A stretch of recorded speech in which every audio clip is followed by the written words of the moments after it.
Okay, move out.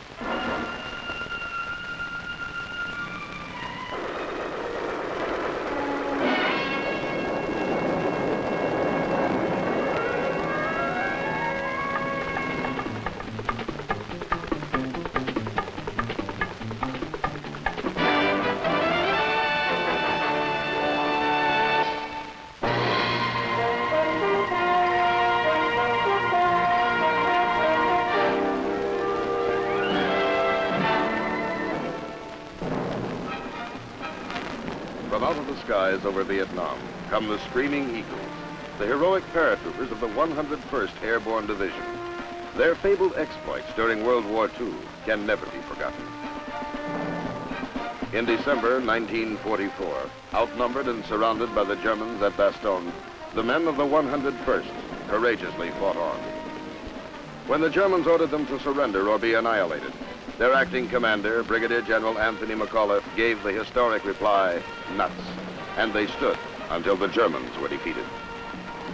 It is in this same tradition that the men of the Screaming Eagles, 1st Brigade, today serve on the jungle battlefront of Vietnam.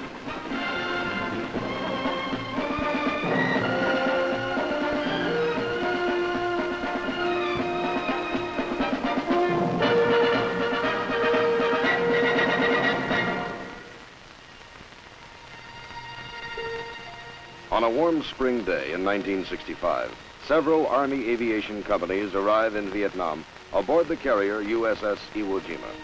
It is the beginning of the Army's air mobility buildup, the first of the assault helicopters, which soon will fill the air over this embattled land. Even as the pilots of the 101st Aviation Battalion whirl away toward the field at Vung Tau, all of South Vietnam is infested with Viet Cong. From the north, they stream down the Ho Chi Minh Trail, and like a disease, spread throughout the Southern Republic.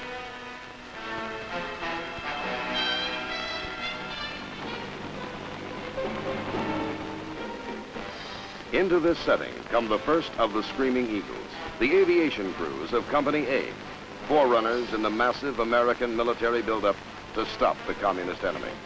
For the Republic, this is a time of desperation.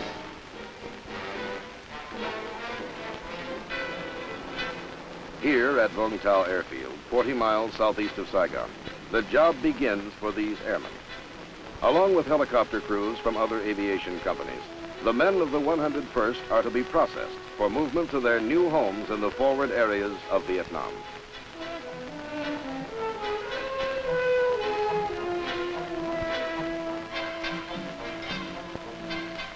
Their mission now is to create the helicopter bases from which U.S. Army forces can be flown into combat against the Viet Cong.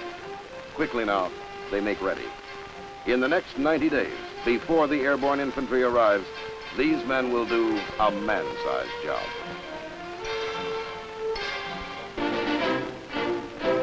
On the 29th of July, 1965, the 1st Brigade of the 101st Airborne Division arrives at Cam Ranh Bay.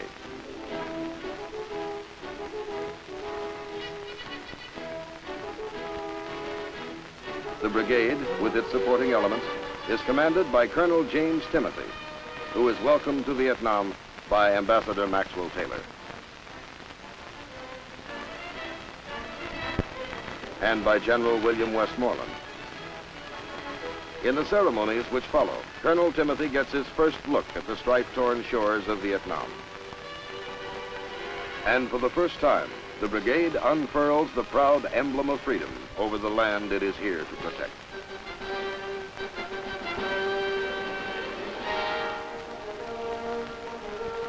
To Ambassador Taylor, the occasion holds a special meaning, as the one-time commander of the 101st talks to his son, Captain Thomas Taylor, now a member of the Screaming Eagles.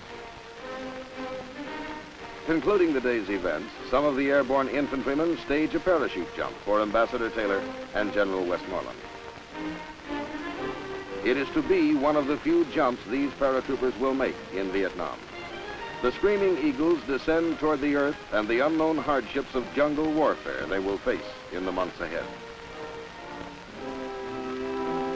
Within 2 weeks after their arrival at Cam Ranh Bay, the Screaming Eagles are sent northward on their first combat operation. As they sail for Qui Nhon, 130 miles up the coast. It is mid-August, and the brigade hasn't yet had time to establish its permanent home base in Vietnam.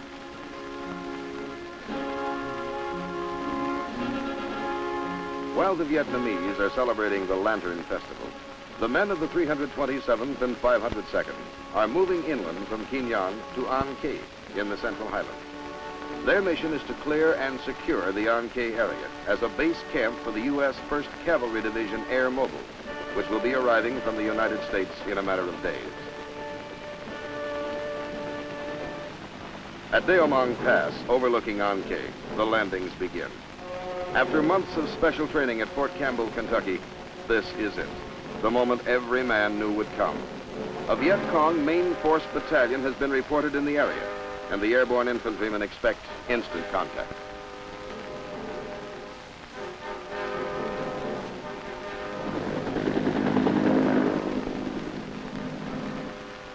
But it doesn't come. The Viet Cong are evasive, biding their time. It is an anticlimax for the men. This is their first lesson in Vietnam. No big battles when expected.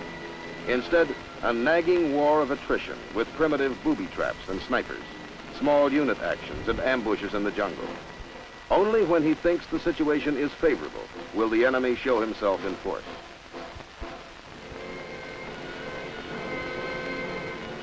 So the long, hard task of ferreting out the communist enemy begins.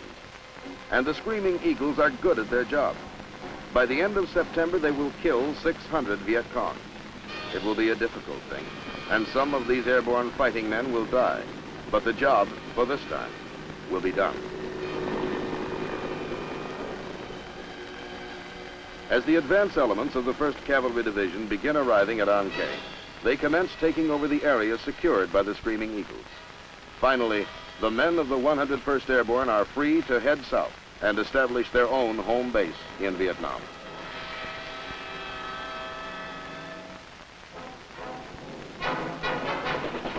From An Khê and the Central Highlands, the brigade moves 170 miles to the coastal town of Phan Rang. This is to be their permanent camp, as soon as it can be built. Though weary from their campaign in the hill country, they work throughout October until the base at Phan Rang has been set up.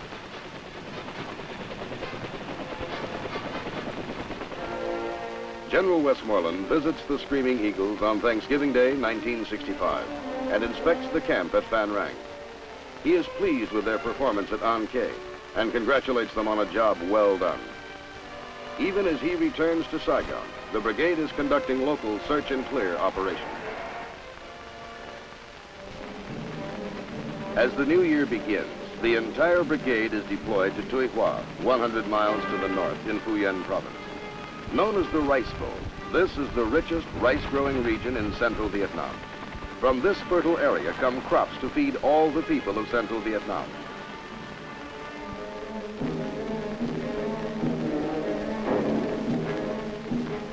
But the Viet Cong have been seizing the harvest and collecting unbearable taxes from the frightened farmers. Now come the Screaming Eagles to protect the rice harvest and stop the Viet Cong. Codename Operation Van Buren.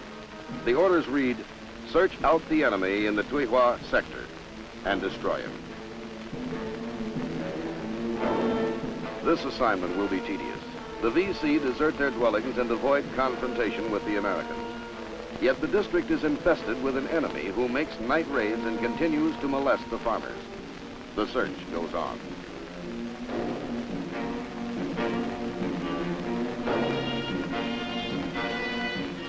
Brigadier General Willard Pearson takes over command of the Screaming Eagles on the 29th of January, 1966.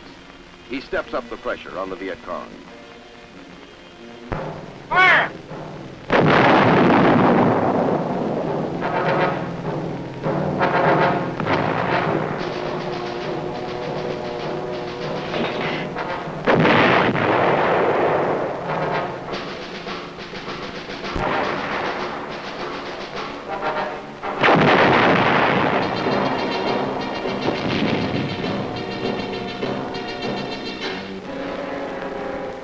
Across the broad reaches of Phu Yen province, the Viet Cong are pursued.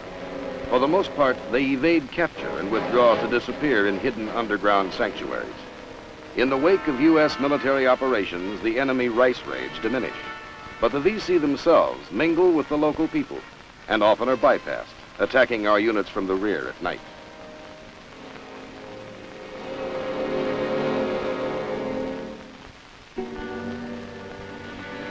On 8 February, the Deputy Commander of the U.S. Military Assistance Command, Vietnam, Lieutenant General John Heinkes, comes to Tuy Hoa to personally evaluate the situation.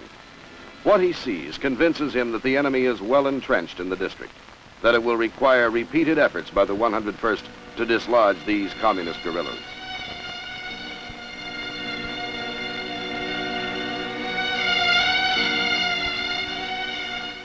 Operation Van Buren becomes Operation Harrison. February becomes March, and daily the Screaming Eagles patrol the jungles and foothills surrounding the rice fields of Tuy Hoa.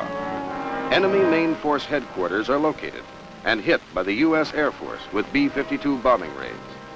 The men of the brigade go in to check the results and prepare field reports for Air Force intelligence.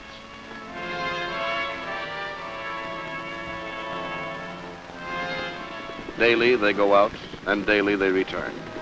In 90 days, the men of the brigade gain control of the Tuy Hoa region. Now operating in small units, they kill 516 hardcore Viet Cong troops between February and April. The rice crops are saved.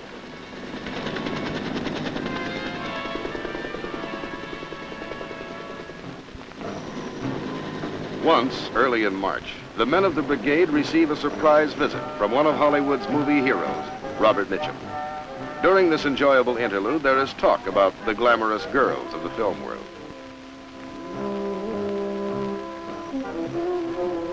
Mr. Mitchum is given the opportunity to fire some of the weapons of the real-life heroes in Vietnam.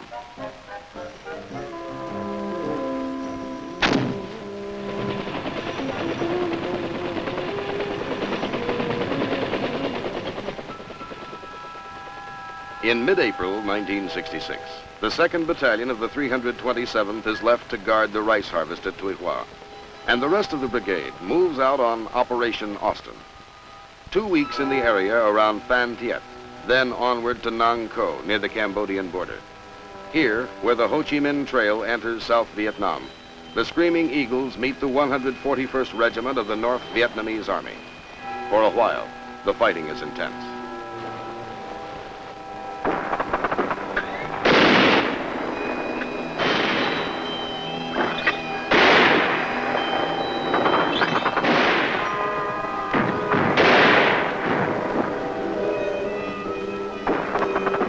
The 502nd Airborne Infantry takes a number of casualties.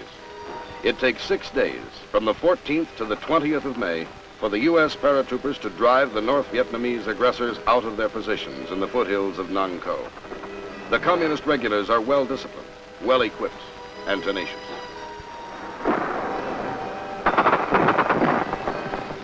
In spite of heavy ground fire, Army aviators get in with their dust-off helicopters, and the wounded are whisked away to safety. This is the enemy. When he was captured, he was carrying a machine gun made in Czechoslovakia. He won't be using it again. As for his comrades, they have been put to rout, and in their hasty flight, they have dropped their arms. Over 100 of the North Vietnamese lie dead in the mountains. Victory at Nang Co is ours.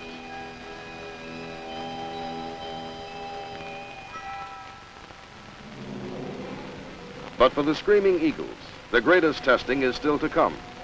Far to the north in Kon Tum province, the brigade launches Operation Hawthorne in the area around Dak To. Kon Tum is a forbidding wilderness lying in the foothills of the mountain country which marks the border of Cambodia. It is the first week of June, and the air is heavy and humid. Until now, the enemy has held sway here.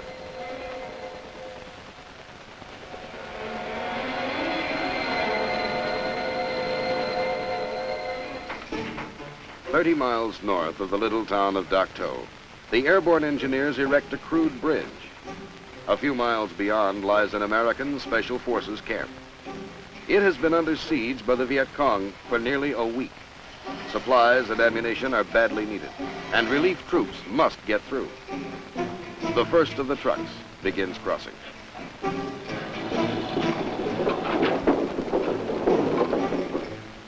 Near the bridge, the men of B Battery, 320th Artillery, prepare for another firing mission. Throughout the morning, they have rained howitzer shells upon the enemy forces attacking the camp. Now, with fresh supplies of ammunition, they're ready to begin again. Each time the shelling starts, the enemy withdraws his attacking forces to escape the punishing fires. When it is lifted, he regroups and again tries to take the camp. Despite week-long airstrikes by U.S. Air Force jets, the Viet Cong have shown no signs of withdrawing. But the artillery fire, directed by those defending the outpost, is having a telling effect.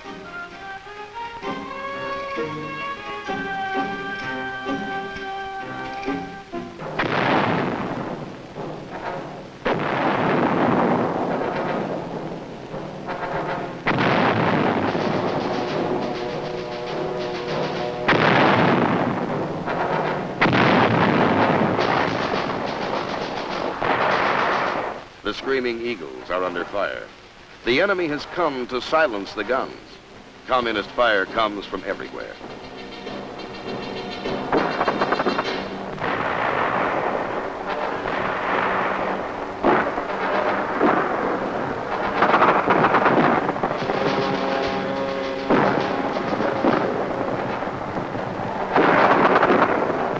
Out there, the enemy is creeping in.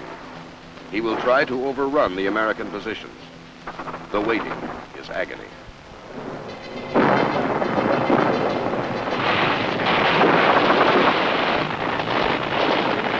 Then the enemy makes his move. This is it, live or die.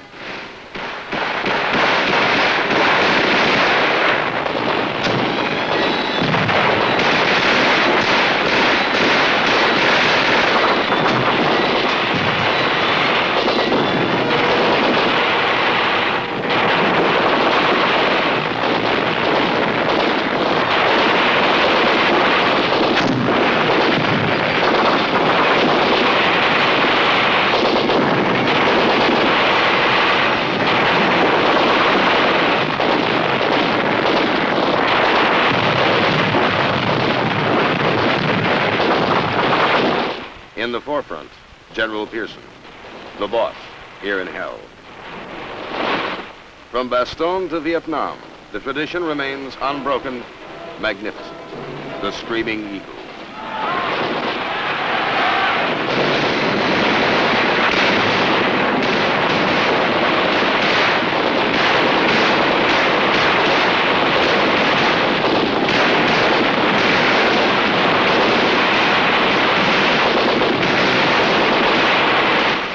The battle wanes. A small part of Operation Hawthorne is over. Some of the men of the 101st will fight no more. But for this day, the bastions of freedom held. They came from the north, a full battalion. Their weapons, not ours, have been silenced.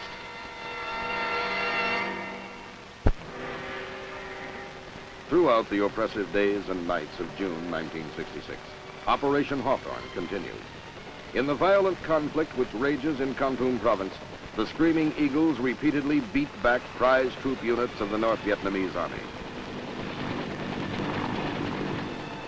In 16 straight days of combat, the brigade envelops the 24th North Vietnamese Army Regiment, and more than 500 of the communist aggressors are killed. It is the largest single battle of the war for the men of the 101st.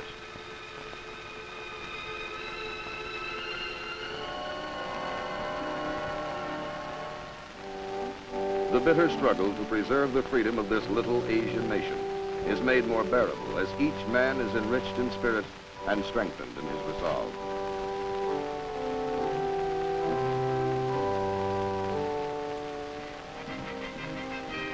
At last, the fighting is done.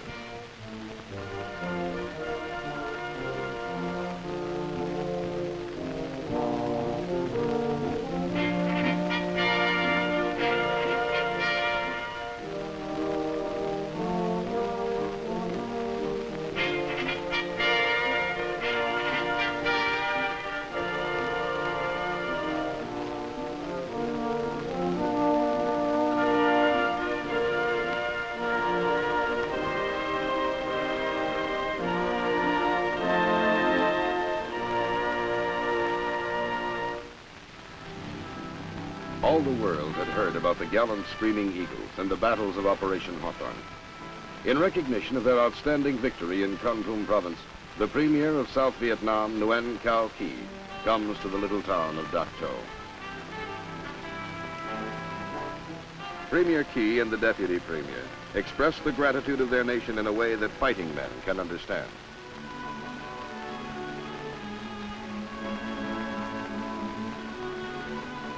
These are some of the weapons taken from the enemy, the Premier is told. In the hands of the communists, the arms of China, Poland, Czechoslovakia, Russia, and even a variety of United States, French, and British weapons, which had fallen into those same enemy hands. Living evidence of the North Vietnamese regular army, 6 out of the 22 taken alive by the Screaming Eagles. Premier Ky confronts the aggressors. "You are lucky the Americans have taken you," he smiled.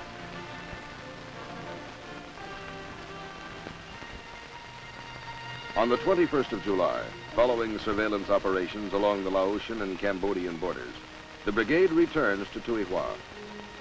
A new operation labeled John Paul Jones gets underway. Its purpose is to open and secure a 16-mile stretch of National Highway 1 between Tuy Hoa and Vung Ro Bay on the coast. The accomplishment of this mission will speed up logistic support of the Tuy Hoa area by permitting ships to unload at the nearby bay.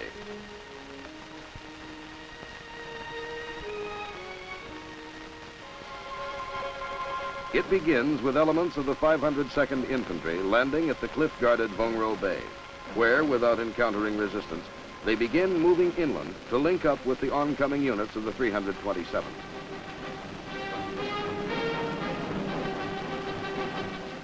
The inland forces push forward, securing the highway and sweeping the adjoining countryside.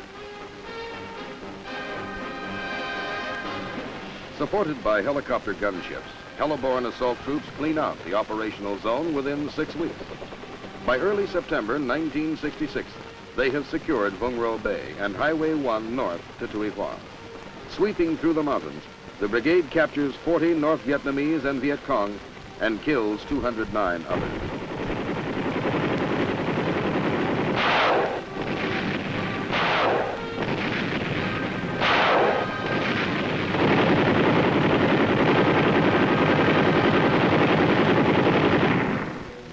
While Operation John Paul Jones is still in progress, the engineers begin construction work on the connecting highway between Vung Ro Bay and Highway 1.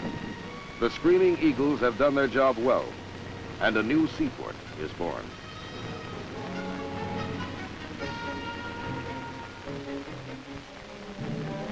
In the weeks which follow, the brigade protects the rice farmers as they harvest some 17,000 metric tons of the precious grain.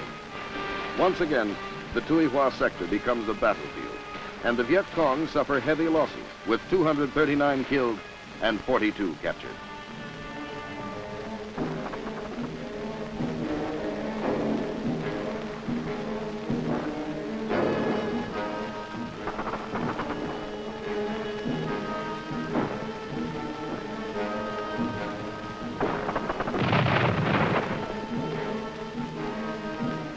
The Viet Cong have had enough. They are nowhere to be found.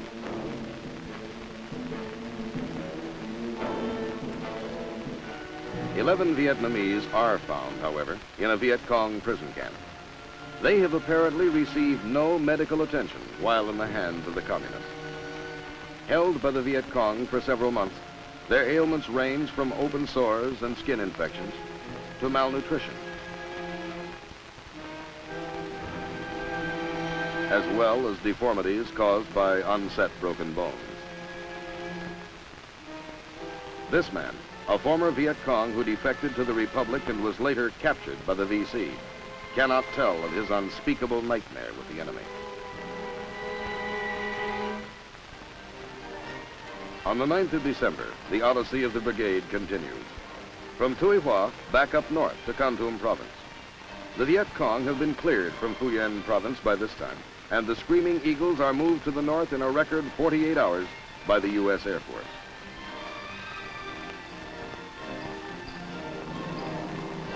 The deployment of the brigade by means of parachute marks the first jump in more than a year for many of the men.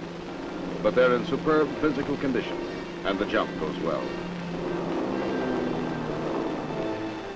As 1966 draws to a close, the brigade descends upon Kon Tum province to take part in Operation Picket, fighting side by side with Vietnamese army forces and militia. The men of the 101st once again will scour the countryside, finding and finishing the enemy.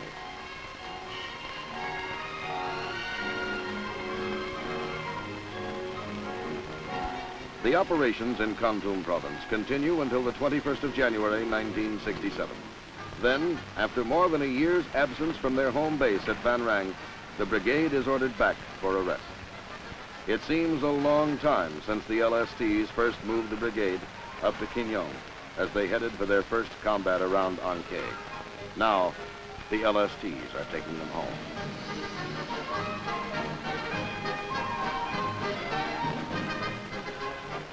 On the 26th, the last convoy rolls into camp at Phan Rang.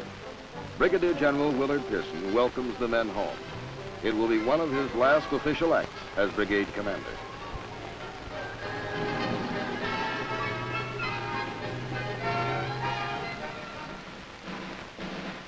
Two days later, General Pearson transfers command of the 1st Brigade, 101st Airborne Division to the new brigade commander, Brigadier General S.H. Matheson. The battle-hardened troops watch with solemn pride as Lieutenant General Engler pins the Legion of Merit on the uniform of their departing commander. So the Screaming Eagles bid farewell to the commander who led them in 14 combat operations from one end of Vietnam to the other.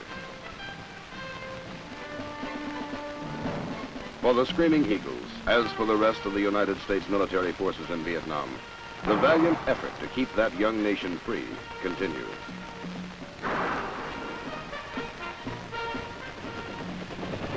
However far removed from our shores, the conflict between those who cherish human dignity and those who would snuff it out affects us all. In this belief, the gallant men of the United States Army stand steadfast, not only in Southeast Asia, but wherever they may be asked to serve in freedom's cause.